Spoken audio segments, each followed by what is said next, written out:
Bueno, hermanos, vamos a abrir la palabra de Dios en el Evangelio de Mateo, San Mateo, en el capítulo 16. San Mateo 16.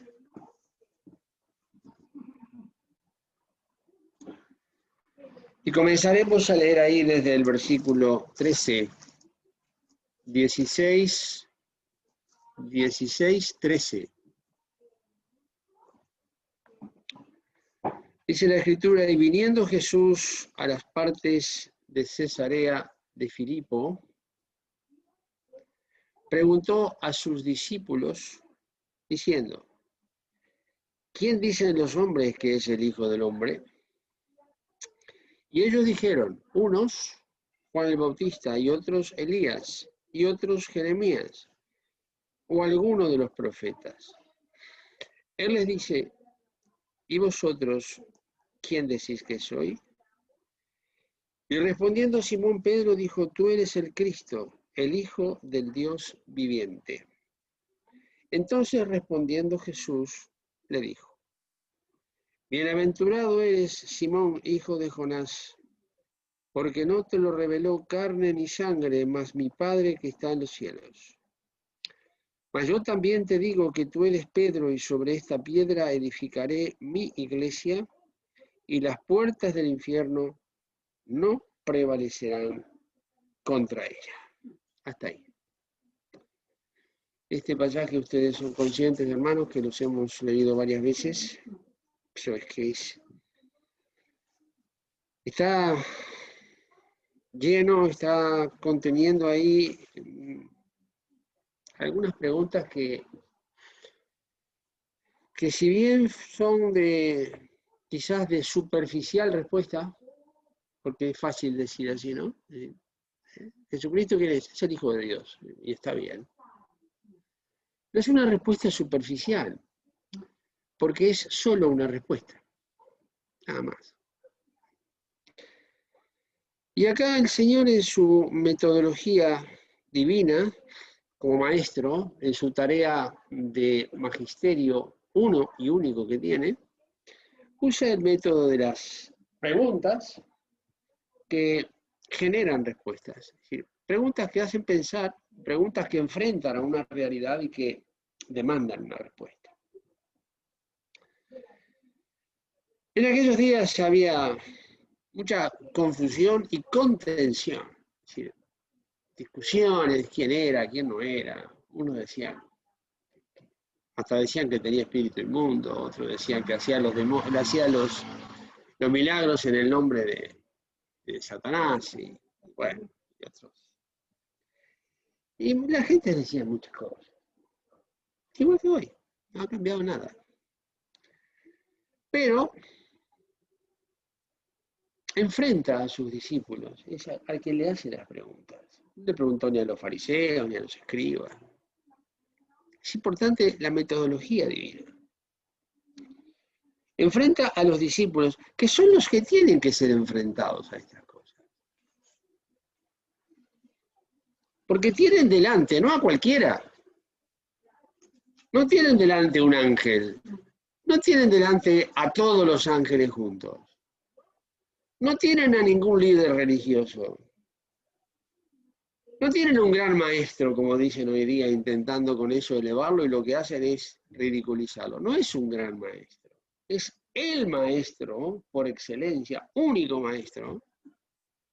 Porque el mismo Señor dijo: uno es vuestro maestro. Uno. No dos ni tres. Uno es vuestro maestro, el Cristo. Y todos vosotros sois hermanos. No es el príncipe de los sacerdotes. No tienen a Moisés. No tienen a ninguno de los profetas. Pero es una pregunta que es requerida en todos los tiempos, hermanos, y mucho más hoy. Siempre fue requerida, en todas las épocas, pero hoy mucho más. Porque aún los que pretendemos ser discípulos de Cristo, aún la iglesia de Jesucristo, en estos tiempos peligrosos, y cuando digo tiempos peligrosos, no es peligroso porque nos podemos enfermar, porque nos podemos contagiar, porque podemos tener un accidente, porque nos pueden robar, porque pueden... No, eso no.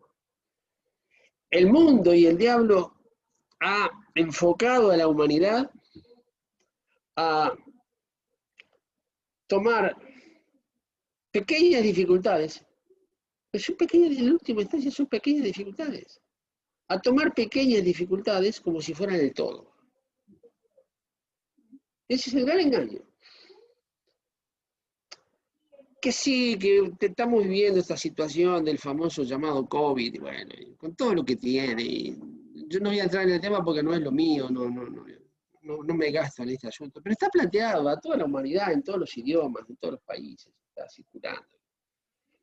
Abundan los consejos, sobran las contradicciones, todos opinan, sanitarios, no sanitarios, políticos, filósofos, economistas, todos opinan, todo el mundo opina, y todo el mundo se contradice, igual, todo el mundo descalifica al otro.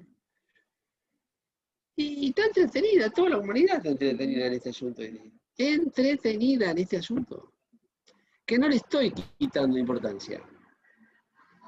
Tiene su importancia. Sí, pero es una cosa. ¿Es importante? Sí, lógicamente, es un virus que circula y que trae problemas, que no lo voy a negar, que ha fallecido mucha gente también. Sí, sin duda. Con lo cual tiene su importancia. Pero cuando la Escritura dice tiempos peligrosos, no está hablando de estas cosas. Porque con todo el peligro que estas cosas tienen, no son tan peligrosas como otras cosas. Y entonces el engaño, ¿dónde está?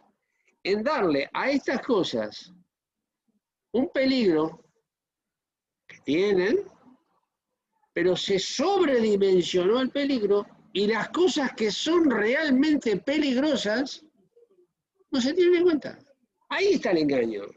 Ahí está el engaño.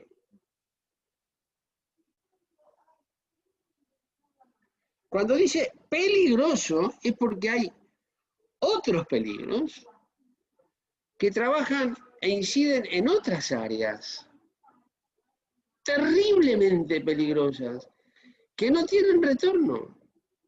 Es el área espiritual. Todos los medios de comunicación que responden al Dios de este siglo,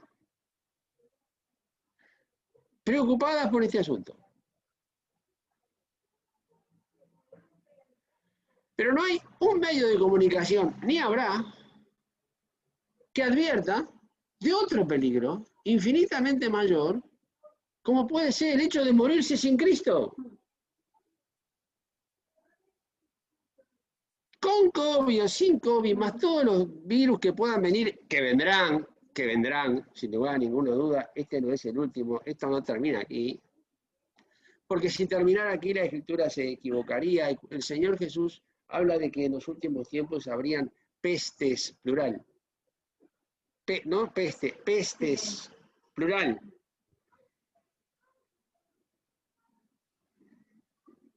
Con toda la preocupación que esto tiene, pero ¿quién advierte? Y ahí es donde la iglesia es responsable. ¿Quién advierte del que se muere sin Cristo? Está perdido eternamente. Eso no tiene retorno. No tiene retorno. Eso no hay quien lo arregle. Porque vino el Señor Jesús para reparar ese tema y no lo escucharon. Vino a buscar y a salvar lo que se había perdido, para que el hombre no fuera condenado eternamente. Y rechazan a Jesucristo y se abrazan de cualquier religión que circule por la otra calle. Cualquier religión. No importa lo que diga, cualquiera. A la gente se le habla de cualquier cosa y muchísimos lo aceptan. Se abre una Biblia y no queda nadie. No queda nadie. Si queda alguno, bueno, pero podemos decir que prácticamente se abre una Biblia y no queda nadie. Y sin llegar a abrir una Biblia, se menciona el nombre de Jesucristo y no queda nadie. Todo el mundo le entran las prisas, que la hora que se hizo, que me tengo que ir, que ya te llamaré, que hablamos.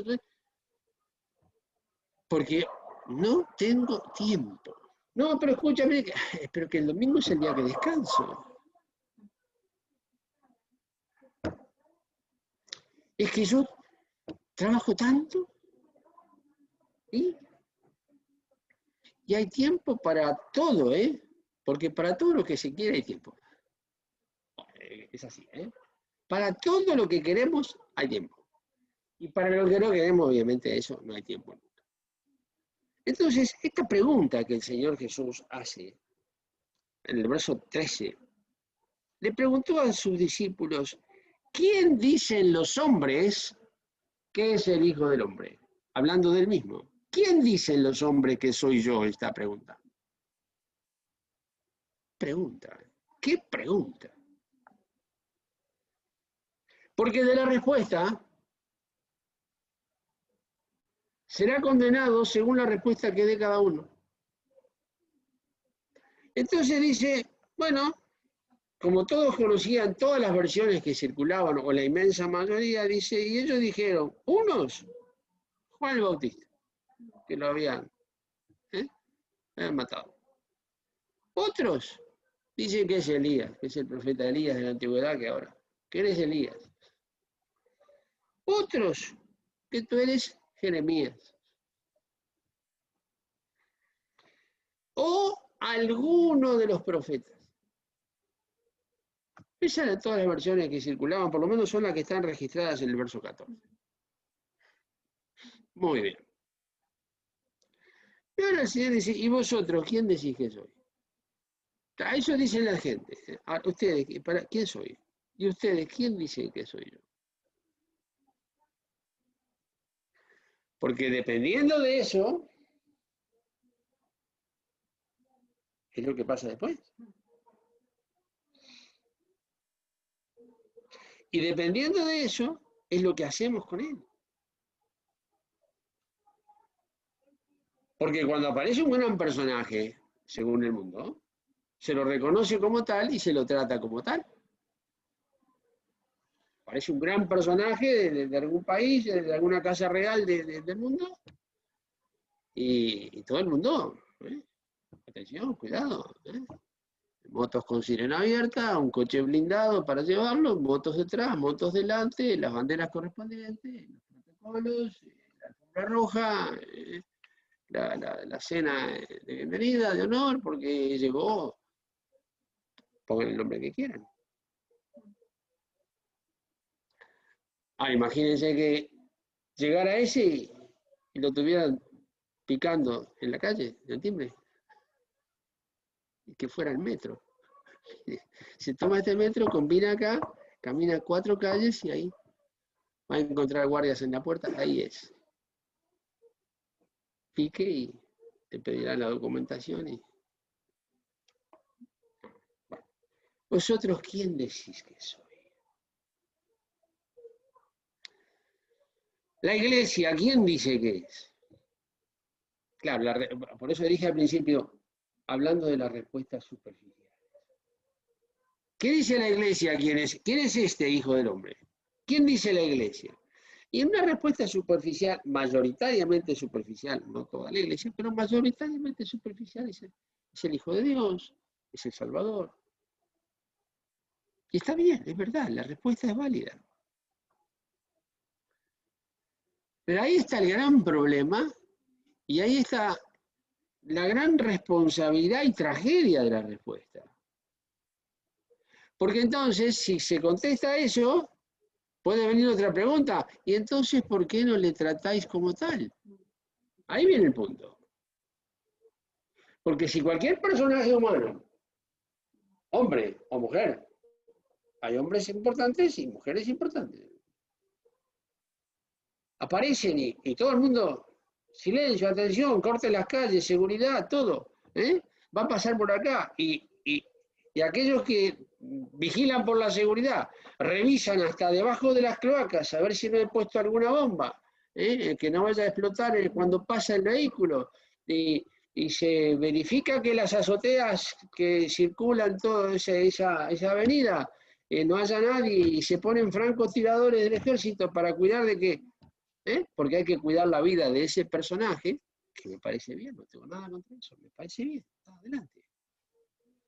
Que los hombres cuiden a los hombres, y está bien, dentro hasta donde se puede. Porque hay excepciones, ¿eh? Tenían un control de seguridad enorme con Kennedy también, ¿eh?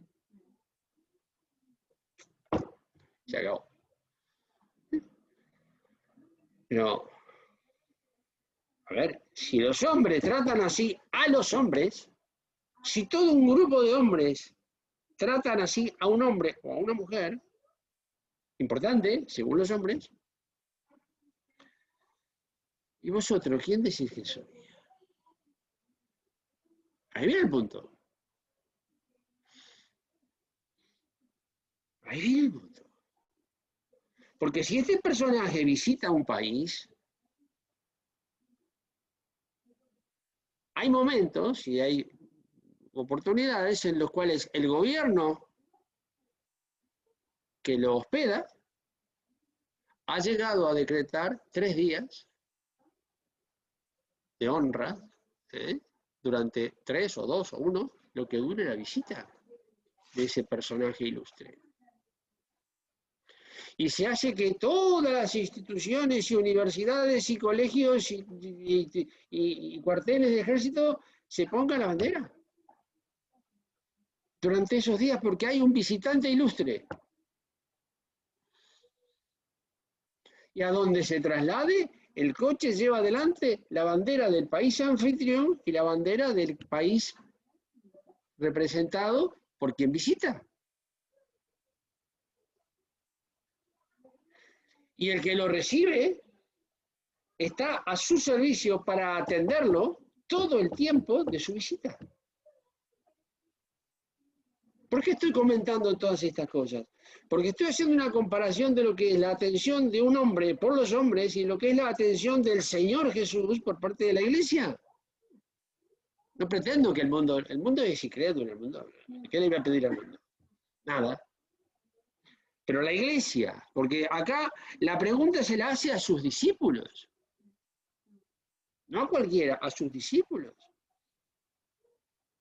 Y entonces, como está presente ese personaje, el que lo recibe está para atenderlo. Y a cada lugar que visita va el presidente de gobierno, o el rey que lo recibe, o el primer ministro, acompañándole, porque es un personaje ilustre, y no va solo. Y todo el tiempo de la visita se lo atiende solamente a él. El resto de la agenda se cancela, porque ese día o esos días no se hace otra cosa. Cuando se vaya, se seguirá con la agenda correspondiente. Y si está un día, o 2 o 3, pero lo que fuere, ese día que está, por lo menos, es el día de la visita a la cual hay que atender. Porque está la visita en medio de ese país. Y la visita honra al país que visita y el país visitado honra al visitante. Es normal. Bueno, hermanos, el domingo es el día del Señor. Porque es el día del Señor. Y si alguien va de visita a algún lado, no se lo atiende mediodía. Y el resto del día, tranquilo, te quedas en el hotel o vas con tu embajador, que yo tengo que estar con mi familia. No se le ocurre a nadie. Sería un problema diplomático a nivel mundial. Desatendieron, desairaron a la visita. ¿Fue el rey de visita o fue el primer ministro o fue quien fue el presidente de gobierno o la figura que corresponda? Y apenas lo atendieron. Es una deshonra al visitante y es una deshonra al país que representa. Tenemos un problema diplomático. Serio, ¿eh? Un problema diplomático serio. Porque ese personaje, ese señor o esa señora estuvo en medio de ese país y ese país no lo atendió. Bueno, cada vez que nos reunimos, el Señor Jesús está en medio nuestro. Está en medio nuestro.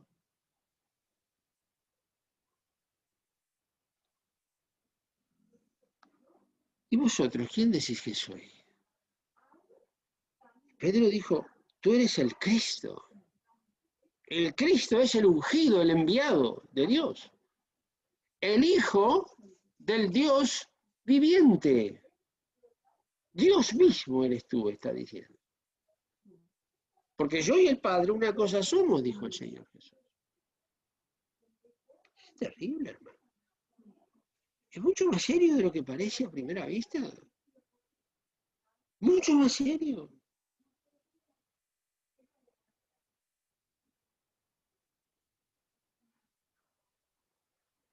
¿Por qué? Porque está involucrada nada menos que la persona del Señor Jesús. Nada menos. Nada menos.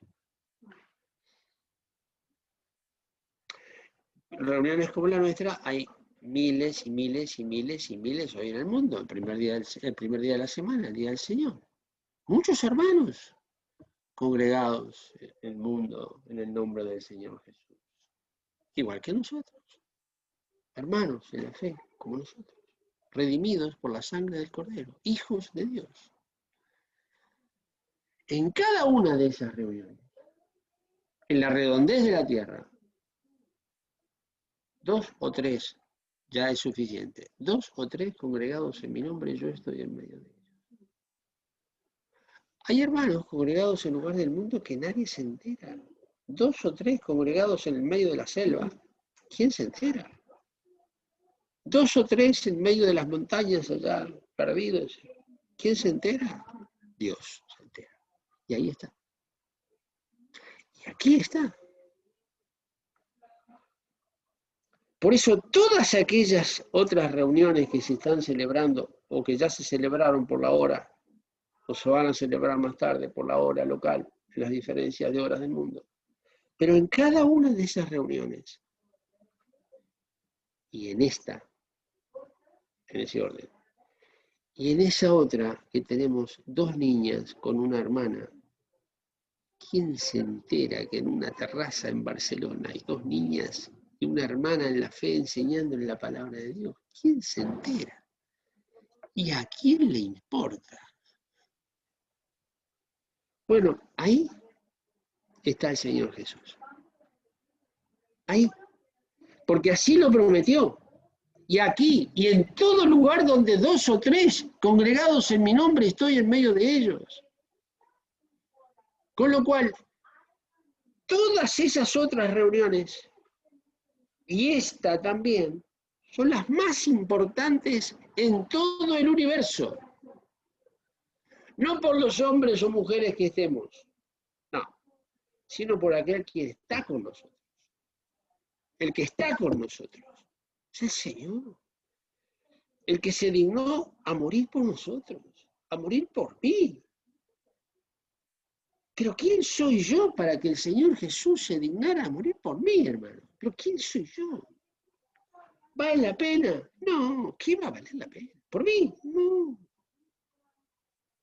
Pero lo hizo igual. Sencillamente por una única razón, porque me amó. Nada más que por eso. ¿Vale la pena la vida del Hijo de Dios por mí? Pero seguramente que no, pero ¿a quién se le va a ocurrir semejante locura? Y además vive en nuestros corazones y se congrega con nosotros. Y por eso hace esta expresión gloriosísima, donde le dice a Pedro en el verso 16, 18 de Mateo, yo también te digo, es decir, Pedro dijo, tú eres el Cristo, el Hijo del Dios viviente. Eres bienaventurado, el 17, bienaventurado eres, Simón, hijo de Jonás, porque no te lo reveló esto ni carne ni sangre, mas mi Padre que está en los cielos. Nos alcanza, hermano. Porque esta revelación nos llega a nosotros por el Espíritu Santo que está en nuestros corazones y por la palabra que ha revelado. Porque millones en el mundo ven al Señor Jesús como un gran profeta, como decía al principio, como un gran maestro, como un hombre que tuvo una muerte ejemplar, como un hombre digno de imitar.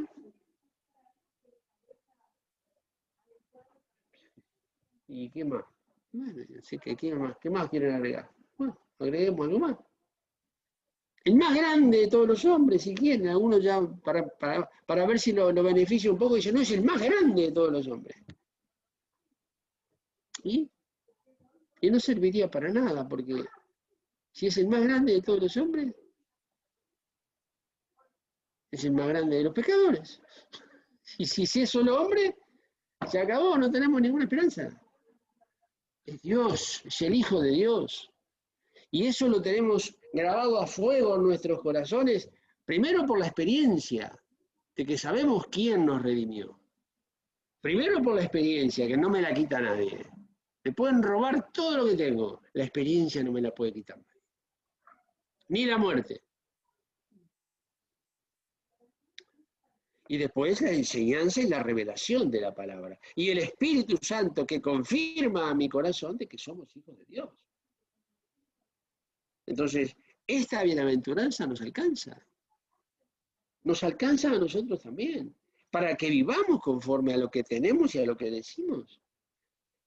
Porque además el Señor dijo, sobre esta piedra, ¿sobre qué piedra? Algunos dicen, la piedra es Pedro. Ahora, si la piedra es Pedro, bueno, dediquémonos a otra cosa, comamos y vamos que mañana moriremos porque no hay esperanza de nada. Si la va a edificar la iglesia sobre Pedro, estamos. No hay nada que hacer. Sobre esta piedra, ¿qué piedra? La piedra de que tú eres el Cristo. Sobre esa declaración de que yo soy el Cristo, sobre esa piedra edificaré mi iglesia. Porque cuando dice acá tú eres Pedro, Pedro, que quiere decir piedra, pero quiere decir piedra pequeña. Entonces una cosa es una piedra pequeña y otra cosa es una roca.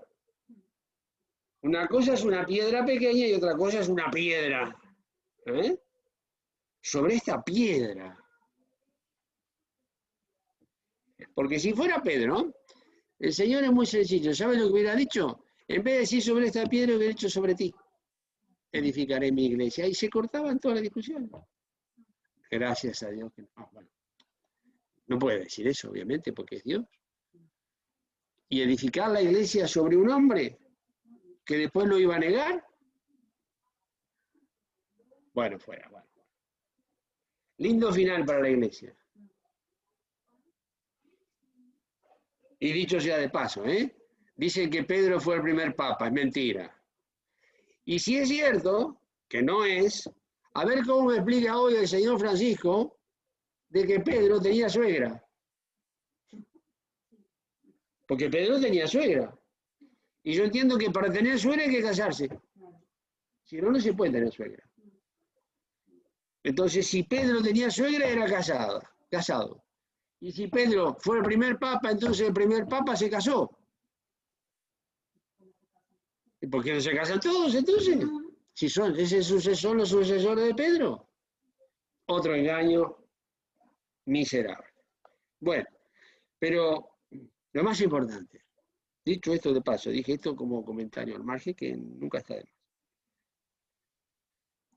Sobre esta piedra edificaré mi iglesia. Mi iglesia, hermanos. Edificaré mi iglesia. Y esto barre con todo otro tipo, con toda otra iglesia, como decíamos el otro día. No dice sobre esta piedra edificaré la iglesia. No. Al decir la iglesia, bueno, pero cuando dice mi iglesia, esa es una y única. No tiene dos iglesias. Porque no dijo edificaré mis iglesias. Dijo mi iglesia. La iglesia de Cristo. Y no hay otra. Y no hay otra. Y las puertas del infierno no prevalecerán contra ella. Entonces, como las puertas del infierno no prevalecerán contra ella, decíamos el viernes, y lo repito hoy, la iglesia no se puede sujetar al mundo. Porque el mundo está vencido. Cristo venció al mundo en la cruz. Juan 16:33 es muy claro. En el mundo tendréis aflicción, mas confiad, yo he vencido al mundo. Y el mundo responde al infierno y el infierno genera el mundo. Son indivisibles, son inseparables. Iglesia y mundo y Satanás, mundo e infierno van juntos. Porque el mundo está puesto en maldad. Y el Señor venció al mundo y venció a Satanás. Entonces dice, las puertas del infierno no prevalecerán contra la iglesia. Está escrito así, entonces la iglesia no se debe someter al mundo. Nadie confunda esto. No estoy diciendo que la iglesia no tiene que obedecer las leyes del país donde vive. No estoy diciendo eso. Eso lo tiene que obedecer. Con una condición. Siempre que las leyes no contradigan la palabra de Dios o no vayan contra el Señor. Porque ahí entonces vale lo que le dijo Pedro a los religiosos de aquellos días. Es menester obedecer a Dios antes que a los hombres. Y sufrir las consecuencias. Obviamente, sí, seguramente que sí. De no ser así, bueno, sí, hay que someterse a las leyes, por supuesto. Si no es un caos. Hay que someterse. Así lo enseña el Señor. Pero, cuidado, que no vayan esas leyes a atentar, a minimizar o a ridiculizar o blasfemar contra la palabra de Dios y contra el Señor, porque ahí se acabó. Ahí rige otro principio. Obedecer a Dios antes que a los hombres. Y como dice, las puertas del infierno no prevalecerán contra la iglesia, pues entonces, repito, la iglesia debe sujetarse al Señor y a la palabra de Dios. Y enfrentar esta resistencia que se genera contra el mundo, contra el infierno, contra Satanás, contra el pecado y contra la carne. Por eso dice, resistid al diablo y de vosotros huirá. Pablo le dice a los efesios, resistir firmes en la fe. Resistir no es otra cosa que estar firme en contra de. Eso es resistir. Estar firme en contra de. ¿De qué? En este caso el mundo. De Satanás. Resistir, firme. Firme porque no somos del mundo. Entonces, tenemos una ciudadanía que está en los cielos. Nuestra vivienda es en los cielos, le dice Pablo a los filipenses, de donde esperamos al Salvador. Y tanto más cuanto vemos que se acortan los plazos y que aquel día se acerca. Y que esta palabra sigue en pie. Las puertas del infierno no prevalecerán contra la iglesia. Y la iglesia tiene que legislarse por la palabra de Dios y nada más. Estos son los estatutos que tiene la iglesia. Estos, las Sagradas Escrituras. Otra forma de gobernarse la iglesia no es bíblica. Y no solamente no es bíblica, es antibíblica. Cualquier otra cosa que esté sobre la iglesia que no sea la palabra de Dios debe ser desechada. No importa cómo se llame. No importa cómo se llame. Porque cualquier cosa que no sea la palabra de Dios que legisle y rija a la iglesia, la está rigiendo el mundo. Muy sutilmente, muy delicadamente y muy educadamente quizás, pero la está rigiendo el mundo. Las normas que tiene la iglesia son las Sagradas Escrituras desde siempre, por siempre y para siempre.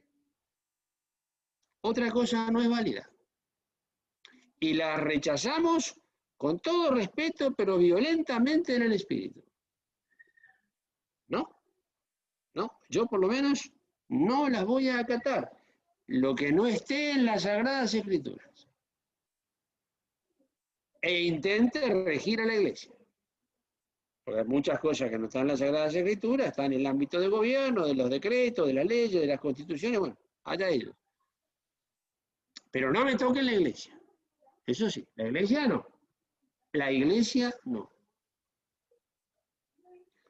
Porque han habido movimientos a través de la historia que tuvieron un gran cuidado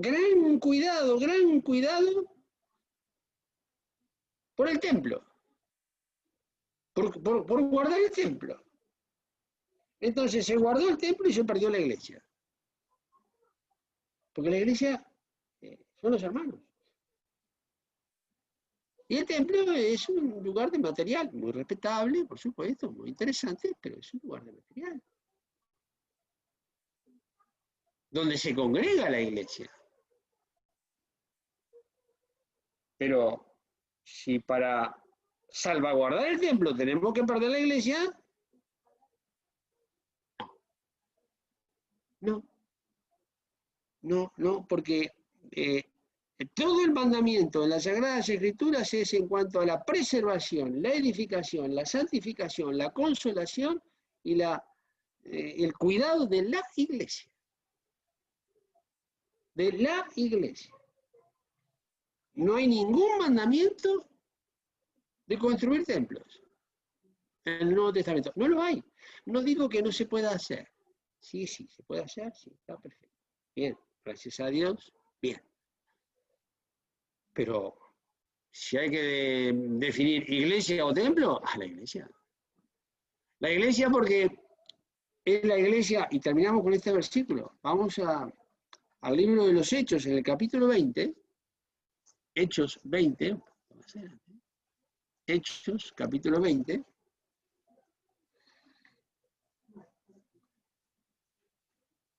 Y vamos a leer el verso 28, Hechos 20, 28.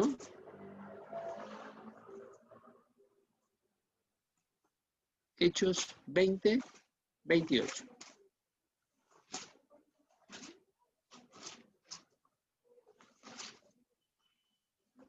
Dice ahí, esto se lo dice el apóstol Pablo a los ancianos de Éfeso. Por tanto, mirad por vosotros, Hechos 20, 28. Por tanto, mirad por vosotros y por todo el rebaño en que el Espíritu Santo os ha puesto por obispos para apacentar, dice acá, la iglesia del Señor, la cual ganó. Entonces, entre preservar la iglesia o un templo, hermanos, no. Lo que el Señor ganó por su sangre fue la iglesia, no ganó ningún templo. Bueno fuera. Bueno fuera que hubiera derramado su sangre para poder ganar algunos ladrillos. No, la iglesia, la esposa de Cristo, la esposa de Jesucristo. Y el esposo que ama a la esposa, por encima del lugar donde pueda estar con la esposa, lo que ama es la esposa. Así tenga que estar abajo de un árbol. Porque ¿para qué quiere un palacio si después no tiene la esposa? Es ridículo. Es ridículo. Entonces el Señor, su iglesia, la iglesia del Señor, la ganó por su. Y ahí estamos nosotros, miembros en parte del cuerpo de Cristo. Tenemos redención por su sangre, le dice Pablo a los Efesios. Redención por su sangre. La remisión de pecados por las riquezas de su gracia. En el capítulo 1 de la carta a los Efesios es muy claro, hermano. Entonces tenemos todas estas preguntas que nuestra conciencia tiene que ir definiendo, tiene que ir contestando delante de Dios y viviendo consecuencias. Señor, tú eres el Cristo, tú eres el Salvador, tú eres el Hijo de Dios. Y vives en mí. Yo no puedo tener proyectos propios, Señor. No. Me debo a ti. Pero has pagado un precio por mí que no lo pagará nunca nadie. Primero porque no le interesa a nadie. Porque no le intereso a nadie. Y segundo, porque aún si alguien lo hiciera no serviría para nada. Porque es otra sangre. Pero otra sangre, la de Cristo, fue derramada por nosotros. Entonces eso requiere que la iglesia viva de una manera distinta, de una manera que demuestre al mundo de quién es este que todos dicen, un profeta, el gran profeta, Jesús, el hacedor de milagros. El hacedor de milagros como parece que estuviera siendo hacedor como cualquier payaso hace cosas para entretener gente. No, que es el hacedor de milagros. Claro que hizo milagros. Pero no hizo milagros para entretener gente, ni para andar cautivando gente para que lo siguiera viendo las maravillas que hacía. No, no estaba para eso. No estaba para eso. Aunque los hizo, por supuesto. Como nadie los hizo, ¿eh? Pero más allá de lo que hizo y de lo que no hizo, lo que interesa es quién es. Además de lo que hizo, lo que Él es. Y lo que Él es para mí. Y quién es para la iglesia, es su Redentor, es su Señor. Que Dios nos ayude en estas cosas porque son muy delicadas, porque sobre lo que nosotros confesemos de quién es Él, nos va a pedir cuenta. ¿Y? Así que yo era el Señor. ¿Y qué? Es el Señor y a veces termina como siendo el arregla problemas. El que tiene una agencia de empleo, que sirve para sanarme, para darme un empleo, para darme salud, para darme una casa, Eso es el Señor. Por favor. Si eso es el Señor, a mí no me interesa. Pero no es eso. ¿Eso lo hace? Sí, también lo hace. Claro que me puede dar salud, si le parece bien. Y me puede mantener la vida, si le parece bien. Y me puede llevar hoy mismo, si le parece bien. Pero claro que sí. Claro que sí. Y me puede poner 6 meses en un hospital. Y claro que sí. Sí. ¿Y se me podría llevar toda la familia en media hora, en 5 minutos y en 1 minuto también? Sí, claro que sí. Todo eso puede hacer. O la puede preservar. Hermanos, señores, muchísimo más que eso. Infinitamente más que eso. Y que Dios nos ayude, hermanos. Que Dios nos socorre para vivir conforme a esas cosas y de acuerdo a esas cosas. Amén. Y que Dios nos ayude.